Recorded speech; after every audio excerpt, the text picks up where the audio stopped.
Hey everybody, it's Robot here from Vespa Motorsport and ScooterWest.com for all things Vespa and Piaggio. Check us out on the web, ScooterWest.com.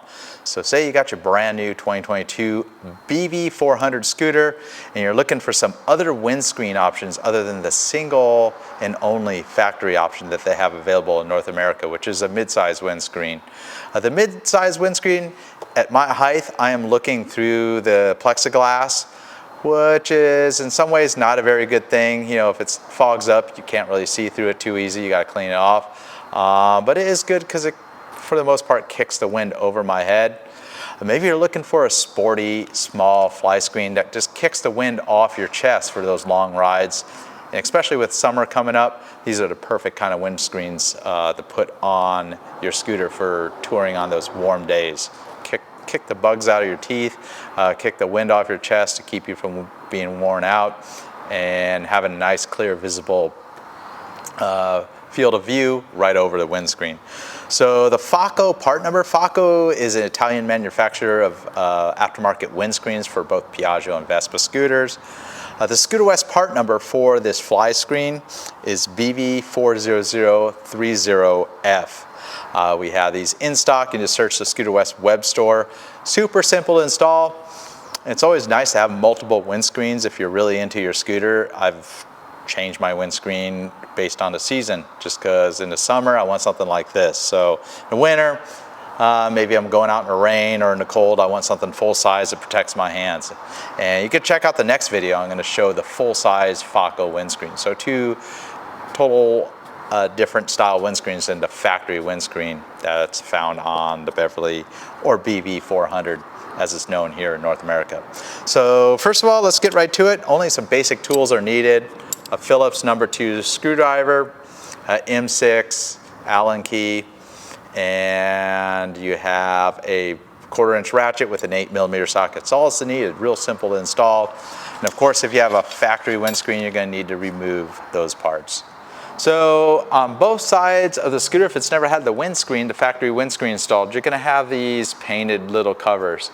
And I would use something like the ScooterWest pry tool set. And there's a little pry point to get these covers right off. If you have the factory windscreen, none of the hardware is going to be reused. So you got those two goalposts, as I like to call them, on these new BV400. So you go ahead and remove all that setup because the Faco windscreen comes with a complete hardware pack. So the first set of hardware that you're going to need is you're going to need the pair of these mini goalposts, this 10mm Allen fastener. You'll need a 6mm Allen wrench, and also the split washer. There's also this rubber grommet that kind of covers up this triangular hole. The way you'd want to set this up on both of these goalposts here is you slide this right over top, and it stretches quite a bit. And you can kind of leave it all folded up for right now. Kind of hike it as high as you can on those goalposts, and then we'll go ahead and set the goalpost right inside there, and you'll see the threaded insert. And the little rod is kind of right in this corner right here, and you'll drop the fastener right down there and go ahead and get it started. And you do that with both sides. Sometimes you just got to lift the rubber, kind of move things around to get a visual of where everything lines up. And one thing about this fastener, it's kind of angled back, I would say about 15 or 20 degrees, so keep that in mind. If you're trying to thread this in at a perfect upright position, it's never going to want to thread in. So go ahead and get that all the way seated. And then you got this rubber grommet right here, and get your Allen in there and just give it a couple. Snug it down with this fly screen. You don't need to get too wild with it. And then go ahead, and what you want to do with this is kind of fold this over where it drops down and kind of covers and is nice and flush. So it takes a little bit of work moving this around, but it's kind of got a nice flush appearance even though it's a round grommet. Once you kind of get it in a nice position, it kind of seals up that opening. All right, so you got the 4 rubber grommets, and they're fairly easy to push right into these holes. And you just snap them all in place.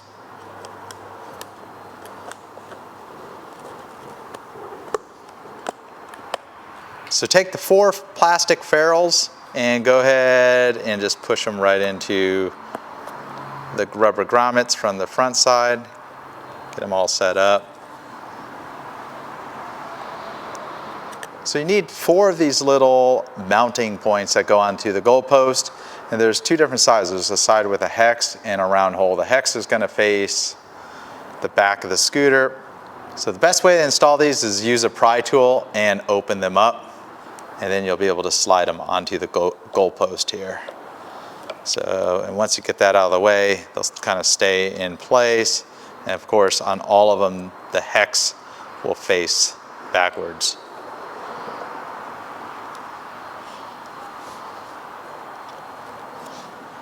And you can kind of get them in an approximate position. Nice thing is they move around quite a bit, pretty easily, so you can get the position fine-tuned. So next, round up the 4 longer machine screws and the standard nuts. So the nuts that aren't so thick, that don't have the nylon locking insert in them. Just want the standard nuts. Go ahead and just start with one of the corners. And of course, you'll need to move things around a little bit. Just get the screw through. And go ahead and put the nut right into that hex opening on the back side. And just get them started. You do not need to tighten it down all the way because you just want to get them all positioned. And at this point, you can get the lowers pretty close. Got to move them down so they're in position.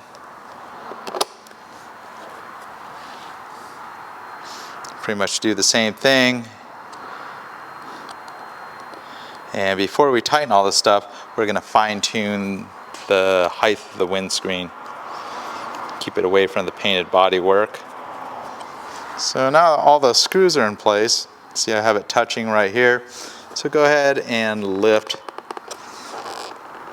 the mounts just a little bit.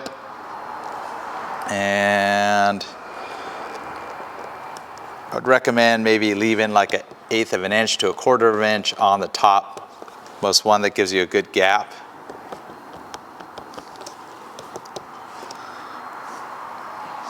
And maybe look at it from the front side, make sure you got a good adjustment. You may need to make little side-to-side adjustments. And once you're satisfied with the adjustment, we can go ahead and start tightening the screws here. And it's no problem that touches this rubber here. It kind of like insulates it. And we'll go ahead and tighten it until you see about 3/16 or 1/8 inch of the threads going past the spacer on the backside. And you do not need to over tighten these. These are just plastic, you know, with the rubber grommets that kind of isolate the vibration. So now take the remaining 4 nylock nuts here and just thread them onto the back sides of all these machine screws that are remaining here. And of course they kind of stop when it hits that nylon insert. Next, go ahead and put your screwdriver back in there. Get a 1/4 inch ratchet with an 8mm socket on there. And we'll go ahead and just give this a couple turns. Keep the screw from turning. You don't need to go too far, but just go between all of them.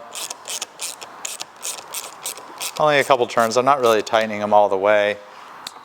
It's just relying on the nylon insert to lock these nuts onto the machine screws there. And once you have all 4 snug, take those last 4 little caps and they just slide right over these. Sometimes you got to put a little glue in there to hold them in place, because if you lose them, you can't really easily get these little caps. You can put a vinyl cap over it. But if you're concerned with them or they don't fit all that tight, you know, like that one's a little loose, I just put a dab of silicone glue in there. So there you go, pretty simple to install. Just a couple little tips and tricks. There is a paper instruction included with the windscreen. It's all in Italian. Just to show you how high this is. A couple inches shorter than the stock one, so a little more than 7 inches tall. Kind of got this cool little 2 little speed bumps on the side here to kind of give it a different style. So there you have it. Pretty inexpensive, cool upgrade aftermarket part for your BV400. Thanks for watching. This is Robot here from Vespa Motorsport and ScooterWest.com. Most of my videos are all about Vespas, as you know. I probably stumbled across some of my other 700 plus videos. But of course, I've always been a fan of the BV350 and now the BV400. So of course, I'm going to cover all the videos on how the service is. And as these are around for a while, if there's any little issues, I'd love to cover that as well. Maybe at some point I'll get one for myself. Until next time, Robot here for Vespa Motorsport and Scooter West.